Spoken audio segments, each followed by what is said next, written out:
Center. Obviously, a lot of focus nationally and locally on the official announcement today pertaining to DACA. I do have a guest who I've had in the studio talking about this very issue just weeks ago. Very concerned, forewarning that this could take place, might take place, and here we did see it take place today. Rodrigo Pimentel, I believe, is around the corner. Thank you for coming back in today. Glad to be here. You've been here, you know the deal, yes. You know who to talk right to the people here. I see you've got your sticker on, having come from press conference. The press conference at Central Falls, which was planned in reaction to knowing that obviously Session was going to make this announcement today. Tell folks a little bit about what took place today. So today we held a press conference with Attorney General Cameron and Gina Raimondo. Also, Cameron came out today saying that we will sue and join the other states in pretty much suing Trump regarding his recent decision to rescind DACA today. So let's talk a little bit about that. As someone who you're very open on social media about your own personal story. You were just here weeks ago. You had concerns that this was going to take place. So talk with us about a little bit about your thought process when you knew this was coming this morning, sort of the aftermath, and talking with other folks in the community about what now. All right, so when this happened, I was expecting it already for a while, and so was the entire immigrant community. What we saw was we have 6 months now to act. Either we walk out from this fight as Americans or our own home betrays us.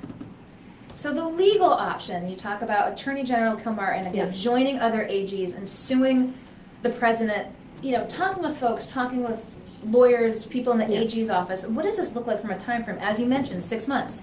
Sessions and Trump said, again, till March to let folks, Congress basically figure out, but now the AGs are trying to take the power into their own hands. Are you optimistic? I'm very optimistic because right now we are seeing moderate Republicans coming out in favor of DACA. We are seeing, actually, we do have advocacy groups behind this. We have Mark Zuckerberg's Forward.us. We have local groups here who are fighting, who will full bank, who will knock on doors to get this passed through Congress. And do you have a sense, you've been to rallies, the Rhode Island community. Do you see folks really getting behind this here in Rhode Island? Yes, there was really large turnout today at the press conference, and I met so many constituents who actually walked up to me asking me, what can I do to protect you and other dreamers? And I will be following up with them on next steps, and that includes phone banking, knocking on doors, and contacting people in other states who have reps who need to be swayed to pass this through Congress. I know we've talked about this before because you said you've been getting a lot of press inquiries. It's just not here in Rhode Island. Talk to us. How did you become this sort of an international point person, if you will, when folks in even other countries saying, well, we need to talk with someone in the States about what's going on? Yeah, so pretty much, I just became very, very concerned about DACA when I was in high school, 16 years old.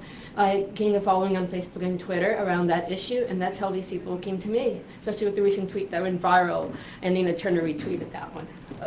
Tell us about this tweet. So I just posted my tax returns in my 1040 and said, I'm worried what will happen if my permit is allowed to expire. So I expired in May of 2019.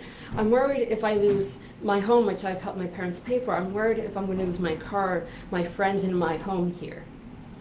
So talking about the AGs looking to sue, but I've already seen events cropping up here. How much activity do you think we're going to be seeing here, especially at the state, with sort of groups coming together to show their support for the Dreamers in DACA? I think you will see a lot of groups coming together to push other states especially, so we're going to coalesce the Dreamers here at those events, and we'll also point those resources to other states.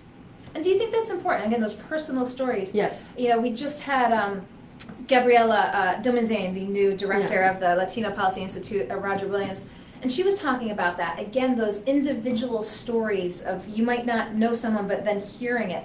Do you think that will have the most profound impact? I do. DACA recipients are actually the most charismatic group of all the other immigrants because if you look at the polling, 70% of people actually support us.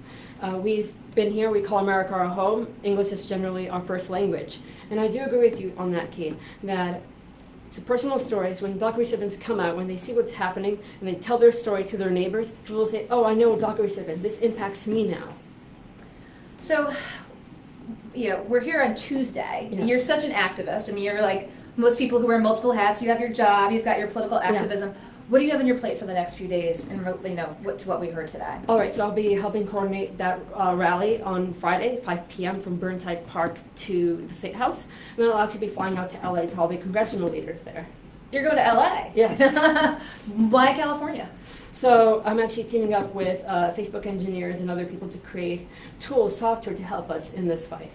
Okay, so this is the intersection of technology and politics. You Yes. talk about software. So is it like even a ramped up grassroots effort? It is a ramped up grassroots effort.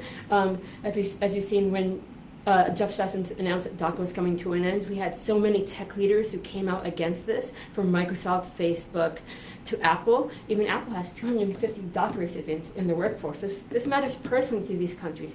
These are talented individuals, people who've lived here their entire lives, who were educated here, and these companies depend on them. So am I going to be having you Skype in from Google and Silicon Valley in a week or so? Well, I'm glad that we were able to get you in again. It was just weeks earlier that you Yes. had the concerns. Seen you so active on social media. Mhm. Have you heard any backlash? So I have gotten some backlash, and I always try to educate people. I think everyone can be educated on the issue, and it's all a matter of just pressing the talking points and saying, yes, we pay taxes, yes, we contribute, and yes, this isn't a crime. So you're here, DACA is not going away anytime soon. Again, you talk about the 6 months window, you talk about the potential for Congress to take action or not, but as you said, now the Attorney General is looking to take action as well. So I'm sure we'll continue to talk with you moving forward. Wanted to get sort of that first person perspective as to what happened today. I'm going to follow up. I'm going to track you down to California. I'm going to call on your Skype and make sure that you keep us up to speed about what's going on the West Coast, because it's great to be able to get all those perspectives just right here in Providence. Yeah, I thank you. Anything else before we let you go off, Rodrigo? Well, this is make it or break it, 6 months, and I encourage all of you, call Congress, because either dreamers walk out of here as Americans or our own home betrays us. Okay, Rodrigo Pimentel, I'm sure we will talk soon. Thank you so much for having me.